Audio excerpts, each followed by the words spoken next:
Welcome to the Milk and Honey with Lemon podcast. I'm your host, Lemon Price, creator of the Holy Girl Habits, wife and mama, and certified life and leadership coach who turned away from corporate life to embrace kingdom leadership. This podcast is for Christian women feeling the weight of their divine callings, grappling with doubts of their leadership abilities, and searching tirelessly for biblically grounded guidance who want to step confidently into their roles as radiant kingdom leaders. Inside, we're going to traverse from those feelings of uncertainty and overwhelming searches, moving toward firm biblical leadership, empowering you to steward your gifts, and showing you that you indeed have what it takes. So, sister, grab your favorite cup of coffee or tea, and let's dive in together. Welcome back to the Milk and Honey podcast. I am so excited that you're here for the summer series. So today I want to talk about this topic that gets overlooked all the time in leadership circles, and yet it is critical for our effectiveness and our longevity as a leader. So we're going to dive into the importance of self-care for leaders and how we balance our responsibility with our personal well-being. I have definitely been in a place where I thought that I just had to pour out and did no self-care. And so I actually ended up, this is a little side note, actually ended up in the emergency room a few years ago with a debilitating migraine because my stress level had reached a point where I could not see. And my vision had gotten really bad. I had this awful migraine and was just completely non-functional. And so I ended up on bed rest for 3 solid weeks. And I was not allowed to use my phone, my computer, anything like that for anything other than like ordering DoorDash or something. Like I was not allowed to work for 3 weeks just because my stress level had reached a point and I was ignoring myself. And this was back when I was listening to Gary Vaynerchuk all the time, and he was like, you have to work while your competitors are sleeping and all these things, like they're outworking you. And I was like, okay. And so almost every single affirmation I had was focused on hustle and grind and zero self-care. And so this is really important to me because as leaders, we think about serving others, meeting goals, tracking challenges, and just diving in headfirst all the time. However, we cannot pour from an empty cup. I have learned that we are not immune to stress and burnout and health issues. Okay, it is so important that we pour into ourselves. I am living proof that it is important. And so it actually has to be part of our leadership strategy. And so how do we as leaders practice self-care? And very first and foremost, and I think as women especially, it's really important to remember self-care is not selfish or indulgent. It is essential. So something that I do for myself now, so I have a habit tracking sheet that I actually bought off of somebody and I love it. I've adapted it to fit my needs. But I had to figure out the habits that were most important to me. And so I've learned that I actually have to get up early. I have tried to sleep in and it throws my whole day off actually when I sleep in. I did it the other day. I hated it. My whole day fell off. I didn't like it. And so I make it a point actually to usually get up about 5 in the morning. I get my quiet alone time in with God. I drink mushroom coffee. So I switched from regular coffee to a mushroom coffee. It made all the difference. Went from 4 cups a day to a half a cup a day. And I feel great. I don't have the jitters. I don't have the digestive issues that coffee gives. TMI maybe for some of you, but it was really important for me to make that switch. And then during the school year, especially when the kids go to school, they get on the bus pretty early. And so I leave the house first thing in the morning with the puppy and we go and walk. Sometimes 3 miles, sometimes 6 miles. We get a long walk in and I don't take anybody with me. It's just me and a podcast and the dog and that's it. And it is essential for me. And then I get to come home. This is how I ensure I get self-care in every single day. So then I come home, I make a smoothie. And so I make my own yogurt because I care about what goes into my body. And I'm like, for me personally, that self-care is making my own yogurt and stuff is self-care. And so I make my own yogurt. I make that once or twice a week or once a week or every other week, however fast we go through it. But then I will stick protein in it and I stick greens in it. I order greens from this company called Memory. I really love them because it's a full serving of greens. So there's nothing yucky in them. So I make myself a smoothie. I call my husband. I get a shower and then I'm ready to start my day by about 9.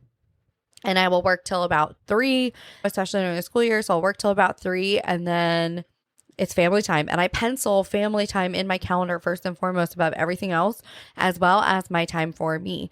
And I know that if I were to leave my self-care to the end of the day, it wouldn't happen. It just wouldn't happen. My nighttime routine is not my favorite. I try, but it's not my favorite. And because you're getting phone calls throughout the day and you're handling challenges and you're working with your team and this thing happened and that thing happened. And so then you end up getting pushed to the wayside. And so I make it a point to make myself first and foremost every single day. And so here's just a couple of things to take from that. Prioritize your spiritual health. Regular prayer, scripture reading, and worship can give you strength and peace and guidance in the midst of whatever leadership challenges you have going on. Then I want you to nurture your mental and emotional health. So again, meditation, journaling, therapy, taking some time to relax and do something that you love. Like I binge watch everything on the Food Network. I love the Food Network or HGTV, the Magnolia Network. I love those things. And sometimes when I have lunch, I pencil lunch in every day. I have a scheduled lunch and nobody can meet with me during lunch.